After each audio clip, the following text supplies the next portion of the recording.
नमस्कार मित्रांनो, मी राहुल भारती. भ्रष्ट व्यवस्थेची ऐसी की तैसी या सदरात पुन्हा एक वार आपले स्वागत करतोय.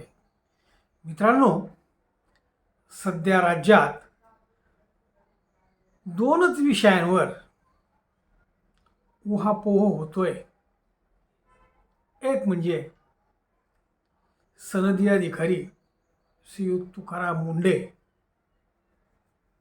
यांची प्रामाणिक कार्यपद्धती, आणि दुसरी बाब ती दुर्दैवी आहे, ते म्हणजे माजी मुख्यमंत्री एकनाथ शिंदे यांची सत्तेसाठीची घृणास्पद धडपड. आता श्रीयुत तुकाराम मुंढे जे काम प्रामाणिकपणे करताय, त्यामुळे सर्वसामान्यांचे जनजीवन हे सुकर आणि आनंददायी होणार आहे, यात वादच नाही.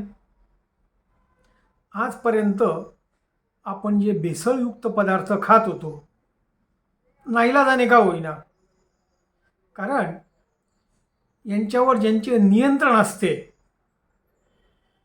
त्यांनी त्यांच्याकडनं लाभ पदरात पाडून घेतला भेसळखोरांकडून, आणि भेसळयुक्त सगळे पदार्थ, दूध, दुग्धजन्य पदार्थ, अगदी मसाले, हळद मिरचीपासून सगळे मसाले आपल्या माथी मारले. यापूर्वी हे खातं काही उजाड नव्हतं. येथे अधिकारी होते, येथे सचिव होते, येथे आयुक्त होते, बरं या सगळ्यांवर मंत्री देखील होते. पण या तमाम यंत्रणेने हरामखोरी करत केवळ आपले उख पांढरे करून घेतले. जनता काही भाड में, अशा पद्धतीने यांची वागणूक होती.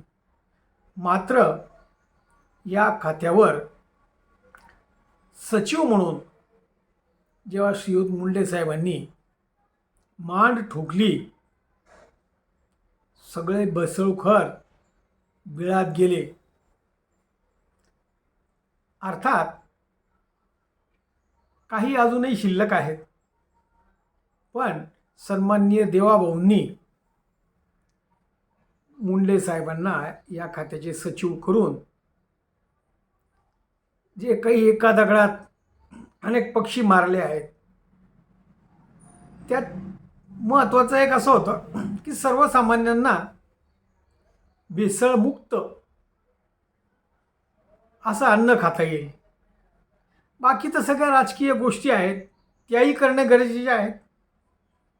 कारण एकनाथ शिंदेसारखे राजकीय नेते आपण एकीकडे प्रचंड शेफारलेले बघतो आहे. केवळ सत्तेत मोठा वाटा मिळावा म्हणून त्यांची अविश्रांत परंतु अश्लाघ्य धडपड सुरू आहे. याच्यासाठी लागणारा अक्षरशः शेकडो कोटी रुपये पैसा ते कुठून आणता, याची देखील खरं तर वरिष्ठ पातळीवरून चौकशी होणे गरजेचं आहे. कारण लिंगपिसाट बोंधू कॅप्टन खरात याच्याशी नियमितपणे संपर्कात असलेले माजी मुख्यमंत्री एकनाथ शिंदे यांनी हा ब्लॅकमेलिंगच्या व्यवसायातूनच एवढा पैसा उभा केलेला असू शकतो. आणि त्यांच्या नावाने जेव्हा हे वृत्त प्रकाशित झाले, तेव्हापासून आजपर्यंत स्वतःला शिवसैनिक म्हणवणाऱ्या माजी मुख्यमंत्री एकनाथ शिंदेने पुढे येऊन कोणताही खुलासा केला नाही. खुलासा केला नाही याचा अर्थ काय?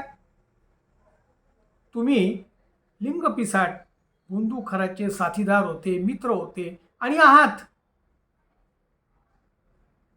तर मित्रांनो, आपल्याला अगदी जीवाच्या आकांताने सन्मान्य तुकाराम मुंढे साहेबांना पाठिंबा द्यायला हवा.